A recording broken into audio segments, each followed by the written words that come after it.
Okay, so Aaron and I are at home one day a few weeks ago when I get a deal alert on my phone. 2 award seats on a direct flight to Scandinavia at a redemption value of 10 cents per point. There's just one problem. The flight leaves in 5 days. But this is supposed to be one of the best years to see the Northern Lights, so I think we can pull it off. Here's the plan. First, we'll fly to Copenhagen and board a train to Stockholm. From there, we'll hop on an overnight ferry to Tallinn and another ferry to take us north to Helsinki, where we'll board an overnight train that'll take us far north inside the Arctic Circle to Rovaniemi, Finland, as we search for the Northern Lights. Oh my gosh, look above us. From there, we'll fly to Oslo to start the Norway in a Nutshell tour, which will take us on some of the most beautiful trains, buses, and ferries in the world as we make our way over to Bergen to finish things off with the most insane accommodation we've ever stayed at in our lives. It feels like you're on another planet. This is nuts. Along the way, we'll explain exactly how we used miles and points to save over $8,000 on this trip and how we booked all of it just a few days before we left. Needless to say, this was a fun one.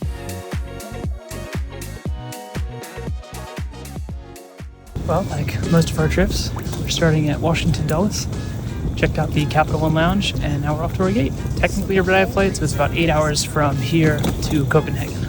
So this was actually our first time flying on Scandinavia Airlines, and while it was just a regular economy seat, it was actually a lot nicer than I was expecting. We were given the usual pillow, blankets, a bottle of water, and much to our delight, an empty center seat, which is always a win. Now, this particular flight was scheduled on an Airbus A321, which, as you may know, is not a wide-body plane, and if you're a nervous flyer, I would definitely not recommend you cross the Atlantic in a narrow-body plane. Thankfully, dinner was served before the turbulence got too bad, and after a quick movie and a few hours of sleep, we landed in Copenhagen. We booked this first flight using 40,600 Flying Blue miles and about $66 in taxes and fees for both Aaron and I, which I thought was pretty good considering these tickets would have cost over $4,400 if paid in cash, which is insane for a relatively short economy flight. Now, this is definitely a case where a one-way ticket is priced significantly higher than a round-trip ticket, which obviously skews our math and led to that redemption value of over 10 cents per point. But considering that was the whole reason we ended up booking this crazy last-minute trip, I wasn't gonna complain about some skewed numbers. This is a 4 points, which is a Sheraton property, which is Marriott.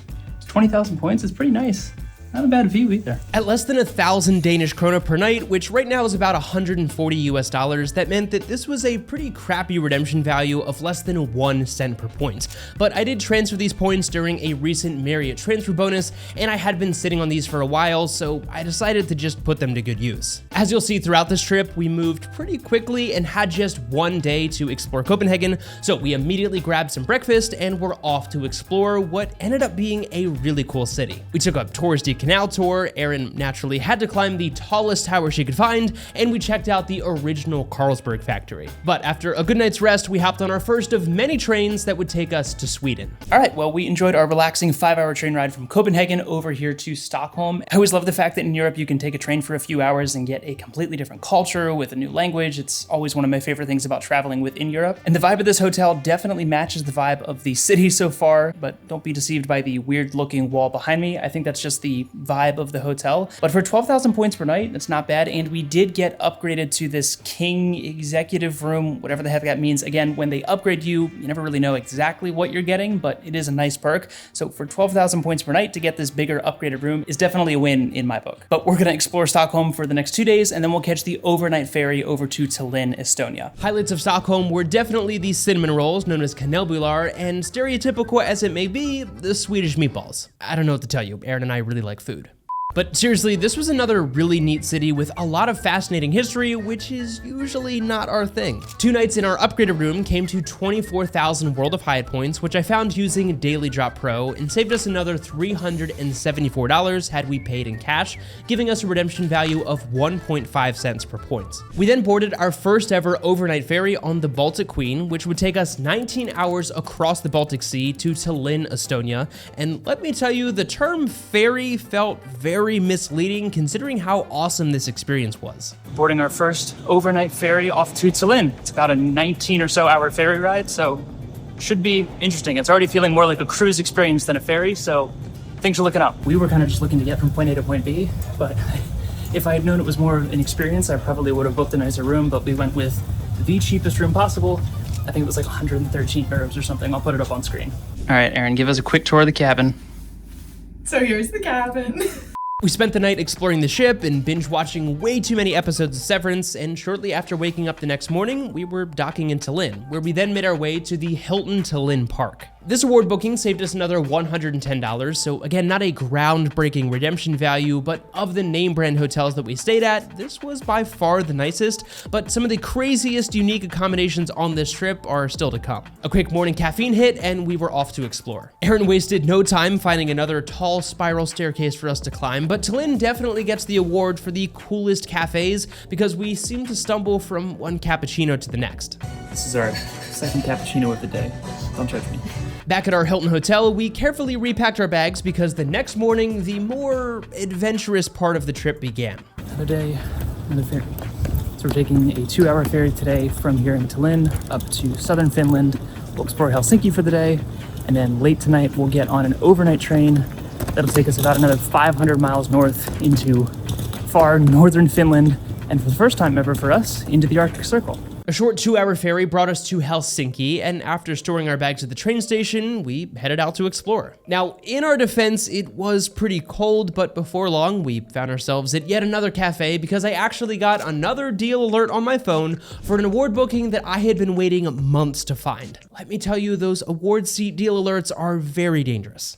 So we tucked into a cafe to book, I kid you not, $30,000 tickets for just $300 using miles and points, but more on that crazy story in a future video, so be sure to subscribe. After grabbing dinner, we made our way back to the train station to board the Santa Claus Finland Express. Yeah, doesn't get much more touristy than that. We went for an upstairs cabin with a private bathroom, but it still came out to just $214 for both of us, which I didn't think was that bad considering this was both a means of transportation and our accommodation for the night, but they also have cheaper cabins with shared restrooms and more traditional train seats downstairs as well. All right, Aaron, give us the tour. Once again, this is our cabin. Well done. All right, well, we've got about a 12-hour overnight train ride to go far north, about 500 miles into Rovaniemi? Rovaniemi. I mean, we've never been on a sleeper train before, so this is a very new experience, but it looks very clean and cozy, so the Santa Claus Finland Express gets a thumbs up so far. And we'll see you in very snowy, hopefully, northern Finland.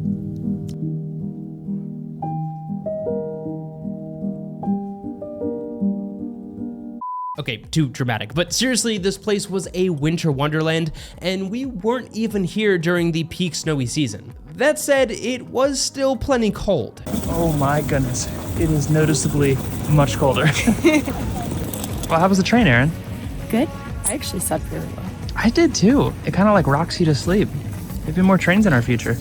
A short taxi ride brought us to the Arctic Treehouse Hotel, which was definitely the big splurge for this trip, but I'm happy to report that you can actually book this place using World of Hyatt points since it is part of the Mr. and Mrs. Smith collection. Now, unfortunately, this means that Hyatt's favorable fixed award chart does not apply in this case, and instead they use dynamic pricing. So during peak winter season, when we were here, you were looking at 79,000 points per night, which even given the high cash price was just not a good redemption value. But during off-peak season, you could snag these awesome cabins for just 18,000 points per night. You definitely won't get the winter wonderland vibe, and cash prices would be much lower as well because of that dynamic pricing model, but I imagine this place is still pretty beautiful in the summer as well. Arctic Treehouse was actually running a third night free promo when we booked, so we paid a pretty painful $1,500 for our 3-night stay, but I just couldn't stomach spending what would have been over 200,000 points, plus we'd only spent a few $100s on this trip so far since everything else we had booked using points. But the main reason we decided to stay at this place was in hopes of finally seeing the Northern Lights, so we'll have to wait and see if this was $1,500 well spent.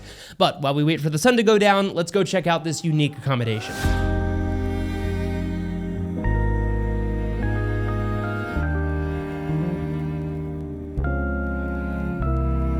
This was definitely the coziest accommodation we've ever stayed at. Unfortunately, night one was a total bust for the Northern Lights, but we were still optimistic for the other 2 nights, so we killed some time the next day with some fun activities. All right, we're on our way to go float. This seems like the stereotypically Finnish activity to do for tourists. I don't think it's something that is traditionally Finnish, but it is touristy. Can confirm this feels as weird as it looks, and I cannot recommend it enough for that exact reason. Back to our cozy treehouse for dinner, but night number 2 was also a bust, which meant we only had one chance left to see the Northern Lights. For some context, Aaron and I have spent several years chasing the Northern Lights and seem to strike out every single time. We drove the entire ring road in Iceland, timed the perfect trip to Alaska, yet despite all of our best efforts, we still had never seen even a glimpse of the aurora. So needless to say, we were feeling pretty anxious at this point. So our last full day, we decided to distract ourselves by heading over to the Snow Hotel, which is a hotel made of snow. You probably could have guessed that on your own.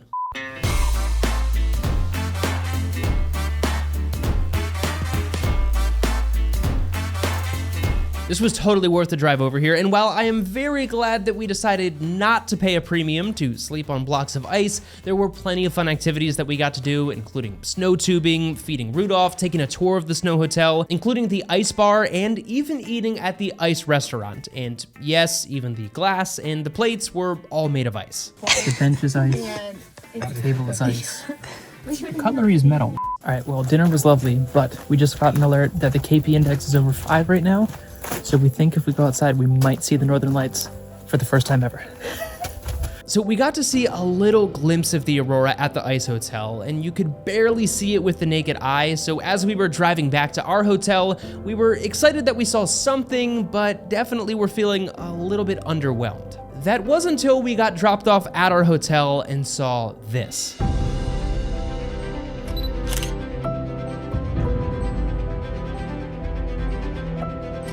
Now, admittedly, I was so excited about what was happening that getting good footage was the least of my worries if that wasn't obvious. Oh, Brendan, look at it, look at it, look at it. It's a... But I did my best, and not to be over dramatic, but the best way I can describe it is like I was seeing snow for the first time as an adult, but it's also one of those things that's just really hard to experience through a screen. So all I can say is it was definitely worth the wait, and I'm pretty sure Aaron and I both cried. Well, that's a wrap on our 3 nights here in Rovaniemi. We've definitely enjoyed the slower pace, having 3 nights in 1 bed, but we're about to head to the airport for a long travel day over to Norway, and over the next 5 nights, we'll be sleeping in 5 different beds, so we're back to our regular fast-paced vibe. So today we're flying on Finnair for the first time, and I'll explain exactly how we booked these tickets using points later, but we were talking at breakfast how it's really funny that we used points from an American bank, which you transferred to Hawaiian Airlines, which we then converted to Alaska miles, which we then used to book a flight from Finland to Norway. Wild.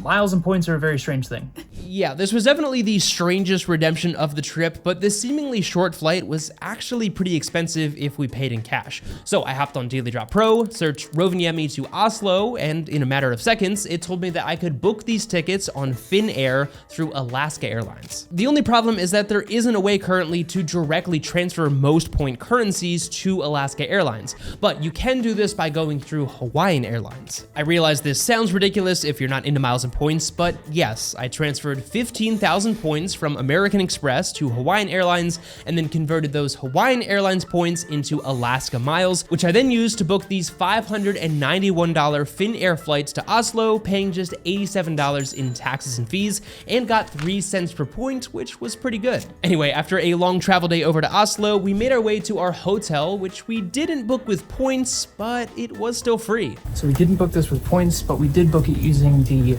travel credit on our Capital One Venture X card.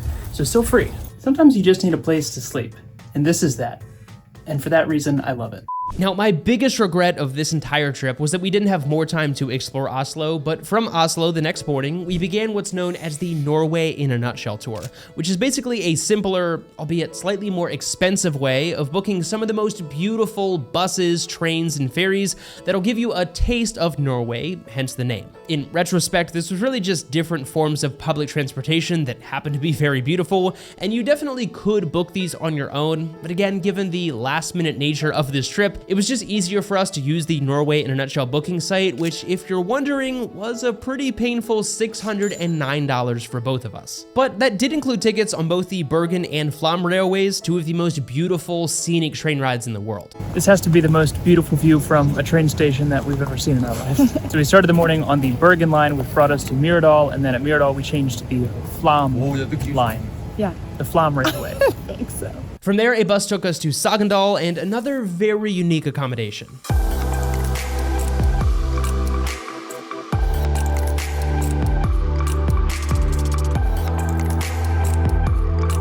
This Airbnb was on the pricier side at $300 for the night, but it was a pretty unique experience, and as we've talked about before, you could technically use travel credits from certain credit cards to cover this purchase, or use something like Capital One miles to redeem as a credit at 1 cent per point. Not necessarily the best use of those points, but as you've seen on this trip, sometimes it's better to just put your points to good use and not worry so much about the redemption value that you're getting. But we got here just in time to enjoy one of the most beautiful sunsets I've ever seen, and of course had to try out the jacuzzi, because when else are you gonna have a view like this in a jacuzzi? The next morning, a rainy but still very beautiful ferry ride brought us through the fjords to Bergen, the second largest city in Norway, where we checked into yet another Mr. and Mrs. Smith property that we booked using 18,000 World of Hyatt points, saving us another $280. Bergen was amazing, and this hotel had one of the coolest breakfast areas I've ever seen, but the real adventure and reason we came all the way here began the next day when we rented a car and drove over an hour into the middle of nowhere for the most unique accommodation we've ever stayed at in our lives.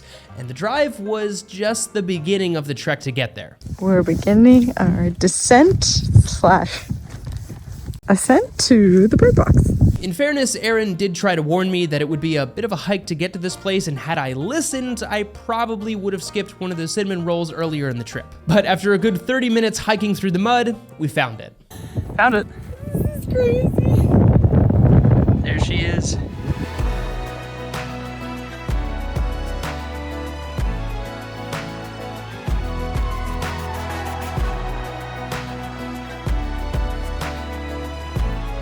I really couldn't think of a better way to end such an incredible trip, and it's still hard for me to believe that we pulled this together just a few days in advance. Did we fully maximize our miles and points at every turn? No, absolutely not, and we definitely made more cash bookings on this trip than we normally would. But considering the last minute booking and the fact that we still saved thousands of dollars using our miles and points on a trip that we otherwise wouldn't have booked, just goes to show you the incredible travel memories that miles and points can help you create. The next day, we made our way back to Bergen, spending one more night at a Scandic hotel that we used the rest of our Venture X travel credit to book for just $5 before boarding an $1,800 flight the next morning that we booked using 24,000 Virgin points and about $500 in taxes and fees. All things considered, I think we pulled off a pretty great last minute trip, and tools like Daily Drop Pro definitely helped speed up the process and allowed us to find these flights and hotels in a matter of minutes instead of wasting hours sifting through all of our different options.